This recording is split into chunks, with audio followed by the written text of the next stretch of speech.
Madam Modi ji के अनाज खा के आप जी रहे हैं, मोदी जी का बुराई कर रहे हैं। मोदी जी के अनाज खा के कर रहे हैं। अरे काश मोदी जी 5 किलो अनाज के बदले हमारा जो एजुकेशन पे 18% GST ले रहे हैं वो फ्री कर देते, अनाज तो हम भी खरीद लेते। राम राज्य में अगर वो 3 बीप का फैक्ट्री बंद नहीं हुआ तो मोदी जी के मुंह पे हम लोग कालिक पोत देंगे, वो योगी जी के मुंह पे हम लोग कालिक पोत देंगे अगर वो बीप की फैक्ट्रियाँ तीनों के तीनों बंद नहीं हुई। 5 किलो फ्री का राशन 1200 के सिलेंडर पे बनाने का मजा तो ये गरीब ही समझ सकता है, अमीर कभी नहीं। सोचिए 1200 का सिलेंडर लेकिन 200 का फ्री का ये अनाज। हम खैर हम तो उठाते नहीं ये राशन, शायद ये का।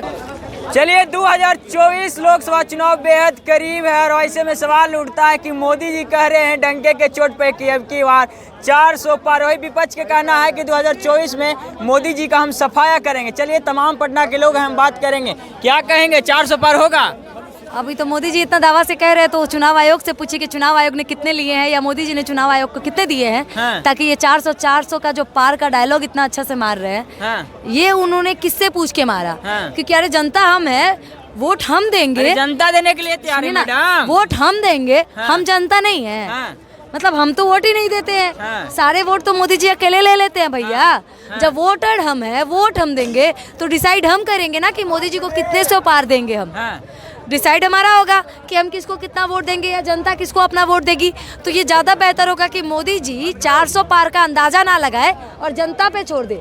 जिस जनता को जो पसंद होगा जनता अपना चुनाव अपना मत उसको देगी। तो ये दावा करने का साफ तौर पे लग रहा है कि हम वोट दे या ना दे जीतेंगे मोदी। तो दावा किस बात पे कर रहे हैं? हर हर मोदी, घर घर मोदी, जनता कह रहे हैं, ये बात कर रहे हैं आप।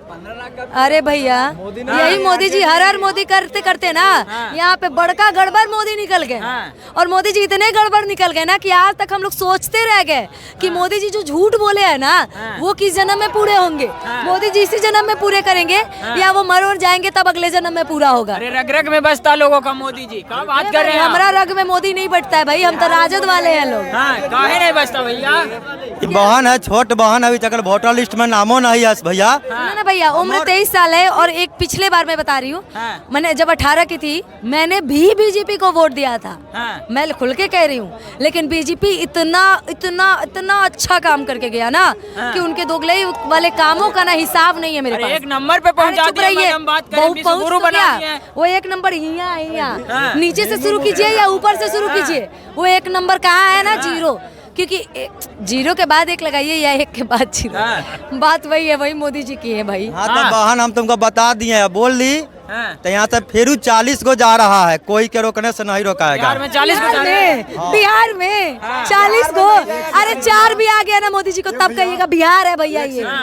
हाँ भैया, बिहार में हमें एक 9वीं फेल का ना, एक 9वीं फेल का 2.5 लाख रोजगार जो उन्होंने दिया, हमें वो आदमी चाहिए। अरे नीतीश जी, अरे नीतीश जी भाजपा में थे ना, नीतीश जी भाजपा में प्रवक्ता बनिए। आप सुनिए जरा, आप सुन लीजिए जरा, आप जरा सुन लीजिए, चुप रहिए। राजद क्या बात कर रहे हैं? तो नीतीश जी भाजपा में चले गए, पहले से भी भाजपा में थे। भाजपा में जाने के बाद उन्होंने क्या किया, स्टूडेंटों पे लाठी बरसवाया। सुनो जब वो इतने ही दूध के धुले हुए नीतीश जी रोजगार दिए हैं तो उन्होंने भाजपा में जाकर भी रोजगार क्यों नहीं दिया? लाठी क्यों बरसा हमारे युवाओं पे?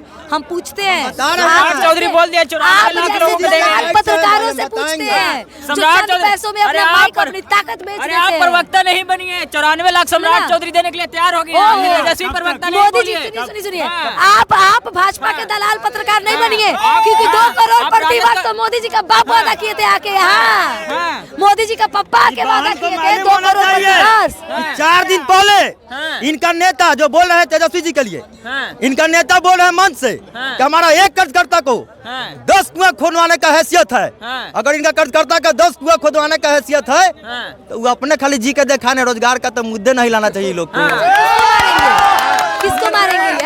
सुनिए ये देश में मोदी जी भी आए थे रोजगार के मुद्दों पे जो अनभक्तों को समझ नहीं आती है। सुनिए मोदी जी क्या बोल के आए थे? मोदी जी क्या बोल के आए थे?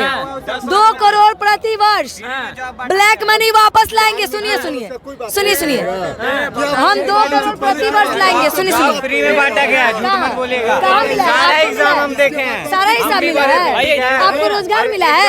अच्छा भैया युवा ही है ना, सुनिए सुनिए, आप युवा ही है ना, कितने वैकेंसी आई 10 साल में?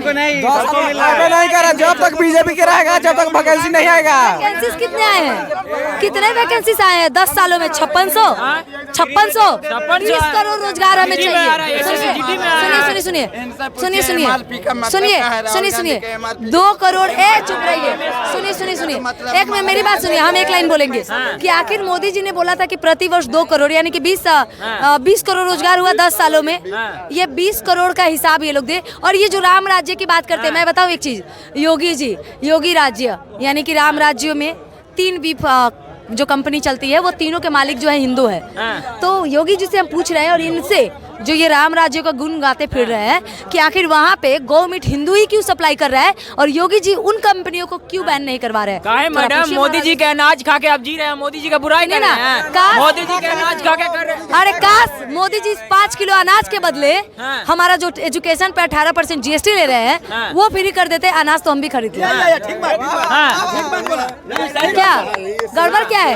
हमें चलिए, हमें एजुकेशन चाहिए फ्री, सुनिए, हमें फ्री में एजुकेशन चाहिए, अनाज नहीं, क्योंकि 5 किलो राशन में भविष्य सुधरे ना सुधरे, लेकिन फ्री के एजुकेशन से भविष्य जरूर सुधर जाएगी। तो ये 18% जो एजुकेशन जो किताबों पे लगी है, ये मोदी के मुंह पे सबसे बड़ा तमाचा है हमारे देश की जनता में, और जो लोग पढ़ रहे होंगे, जो लोग गरीब बच्चे जो पढ़ा नहीं पा रहे होंगे उनके लिए।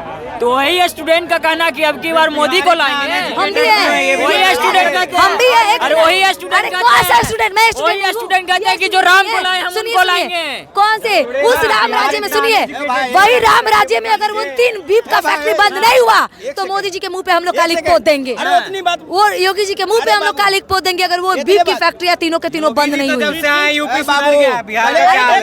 सुने ना, वो बीप कंपनियां बंद करवाइए ना। 1 मिनट चुप रहिए, चुप रहिए, इन अनभक्तों से पूछिए थोड़ा। बीप का जो वहाँ पे कंपनी चलता है, 3 हिंदू मालिक चलाते हैं। सुनिए सुनिए, आप लोग जो गाय मीट करते हैं कि मुस्लिम काटता है, जहाँ पे आपका हिंदू काट के सप्लाई करवाता है, वो कंपनी कब बंद होगा?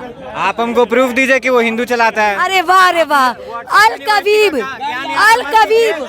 अरे हिंदू चलाता है, मुस्लिम कहाँ लिखा हुआ है कि वो हिंदू चलाता है? सुनिए सुनिए, ये हमें बताने की जरूरत नहीं है। इस वीडियो के बाद, ये वीडियो जब शॉर्ट्स वायरल होगी ना, लोग इनके बातों पे वो वीडियो और वो कंपनी का ओनर का नाम जोड़ के लगाएंगे, क्योंकि हम कंफर्म होके बोल रहे हैं कि तीनों के ओनर जो है वो हिंदू ही है। हम बोलते हैं 5 करोड़ महिलाओं को मोदी जी सिलेंडर दे दिए, उज्ज्वला योजना के तहत बात कर रहे हैं। वही महिलाएं धुआं में मजा आता है। सुनिए सुनिए, 5 किलो फ्री का राशन 1200 के सिलेंडर पे बनाने का मजा तो ये गरीब ही समझ सकता है, वो अमीर कभी नहीं। सोचिए 1200 का सिलेंडर, लेकिन 200 का फ्री का ये अनाज। हम खैर हम तो उठाते नहीं है राशन, शायद ये काका लोग उठाते होंगे, तो काका से पूछिएगा कि उनको 1200 का सिलेंडर चाहिए या 200 का अनाज, तो वो बोलेंगे कि अनाज हमें पैसा लेके दे दीजिए, लेकिन 1200 का सिलेंडर हमें फ्री दे दीजिए। ये मोदी जी कब कर रहे हैं, थोड़ा हम भी जान लें। तो वही लोग कहते हैं ना कि जो कमाते थे 50 रुपए आज 500 कमा रहे हैं। कौन करते हैं मैडम? वही लोग कहते हैं 12 घंटा। सुनिए ना, आप माइक लेके कमा रहे हैं ना, हम लिख के दे रहे हैं, आप 20 से 15,000 से ज्यादा महीना नहीं कमाते होंगे। सुनिए, आप 15,000 कमा के महीना में कितना करते होंगे, क्योंकि रेंट पटना का बात कर रहे हैं ना, तो कम से कम अगर रेंट दीजिएगा ना आप। सुनिए, अभी बीजेपी आया है ना, और पहले भी बीजेपी थी। सुन लीजिए, पहले भी बीजेपी थी, उधर से इधर आया था लोग। और सुन लीजिए, रहा बात कि हम लोग सरकार क्यों बदले थे। सुन लीजिए, आप पहले भी सुन लीजिए, उसका भी जवाब दे रहे हैं। सुनिए, हम लोग सरकार क्यों बदले, ताकि अच्छा हो। पहले जो सरकार ने गलतियाँ की वो गलतियाँ अब ना हो, लेकिन हम लोग सरकार बदलने के बाद भी उल्टा हो गया। मोदी का यूपी का तो हम पूछ रहे हैं कि वो तीनों हिंदू जो बीफ बेचते हैं, जो गाय का मीट सप्लाई करते हैं, वो बंद कब करेगा? गौ मीट सप्लाई करके ही तो वहाँ पे डेवलपमेंट होती है। मोदी का गारंटी देश में गूंज रहा है, आप बात कर रहे हैं मोदी जी ने। सुनिए ना, मोदी जी ने एक गारंटी अपनी बीवी को दिया था शादी करते समय, वो बीवी को कब वापस ला रहा है, ये गारंटी दे दे हम लोग। नहीं कीजिए पर्सनल। अरे पर्सनल, एक प्रधानमंत्री है, बिल्कुल कर सकते, एक प्रधानमंत्री है, उनकी बातें पूरा दुनिया मानता है। क्या पता हमारे नौजवान उनसे देखकर बीबियां अपनी अपनी छोड़ दे। भाई तो सारी लड़कियां तो छूट जाएगी भाई। अरे पूरा भारत और सुन लीजिए, परिवार है। एक स्मृति ईरानी, उनकी परिवार स्मृति ईरानी जरूर है। सुनिए, उनकी परिवार स्मृति ईरानी जी है। सुनिए क्यों, सुनिए सुनिए सुनिए, जवाब दीजिए। सुनिए, पहला तो एक बात बोले, हम तेज प्रताप यादव जी को इंसान ही नहीं मानते, हम खुद भी कह रहे हैं, क्योंकि वो इंसान कब क्या करता है हमें पता नहीं। और हम आरजेडी में भी अगर किसी का सपोर्ट करते हैं तो हम जो गलत है उसका हम बुराई भी करते हैं, ये बात तो आप पहले से भी जानते हैं। रहा बात की ये स्मृति ईरानी का जो परिवार अपने आप को कहती है, स्मृति ईरानी जो ट्रिपल कमर्शियल सरेंडर है, वो स्मृति ईरानी गई बॉम्बे। सुनिए सुनिए, गई स्मृति ईरानी गई बॉम्बे जब शुरुआत में, तो क्या कि उसको एक दोस्त ने बोला कि आओ हमारे साथ रहो, हम तुम्हें सहारा देंगे, लेकिन उसके पति को लटके झटके दिखाई पटाई, यानी कि पति चोरनी भतार चोरनी है, ये अपने भाषा में कहिए। स्मृति ईरानी ने चुरा लिया अपने दोस्त का पति, और जिस दोस्त ने उसको सहारा दिया घोप दिया उसको खंजर। अब उसके बाद क्या हुआ, तो स्मृति ईरानी कहती है कि हम परिवार है। हाँ भैया, जिसकी बेटी गोवा में बीफ चिली बेचती है, जिसकी बेटी गोवा में बियर बेचती है, डिस्को बार चलाती है, वो आई बड़का ये बताने वाली हम लोगों को कि संस्कार और मोदी का परिवार कैसा क्यों लोग कहते हैं कि मोदी है तो मुमकिन है, क्यों कहते हैं लोग कि मोदी है तो मुमकिन है? क्या मोदी है तो मुमकिन है? सुनिए, मोदी है तो मुमकिन है, बलात्कार होगा, बलात्कारियों को बचाया जाएगा। मोदी है तो मुमकिन है, सुनिए, मोदी है तो मुमकिन है कि जहाँ भी क्राइम होगा, सुनिए, मोदी जी का जो पार्टी है यानी कि भाजपा पार्टी, वो गंगा नदी है, वो गंगा नदी है कि कोई भी पाप कीजिए और भाजपा में जाकर जुड़ जाइए, आपके पाप एकदम साफ छवि वाले हो जाइएगा। लेकिन एक किसान का 10,000 का लोन माफ नहीं होगा, लेकिन GTV के जो मालिक है उनका 69,000 करोड़ जो मोदी जी ने माफ किया, क्योंकि वो मोदी जी के साले लगते थे। हम तो नहीं कह रहे भाई, क्योंकि अगर किसान का लोन आप माफ नहीं कर सकते हैं तो एक GTV का मालिक जो आपके मतलब भाई एडवर्टाइजमेंट जो होती है, उसकी प्रचार जो होती है मोदी जी का, वो बड़का मीडिया ही तो करता है। और वो मीडिया के जब ये लोग तलवे नहीं चाटेंगे और उसका कर्जा माफ नहीं करेंगे तो ये लोग तो बिक जाएंगे, वही वाला हाल है। क्या पूछ सकते? चलिए, यहाँ पे तो पटना के तमाम जनता थी और जनता का कहना है कि अब की बार 400 पर। कुछ लोग कह रहे हैं कि मोदी जी यानी विपक्ष का कहना है कि चुनावी जुमला देकर CAA को लागू किया गया। चलिए, फिलहाल आपका क्या राय, अपना राय कमेंट में दीजिएगा। बहुत बहुत धन्यवाद।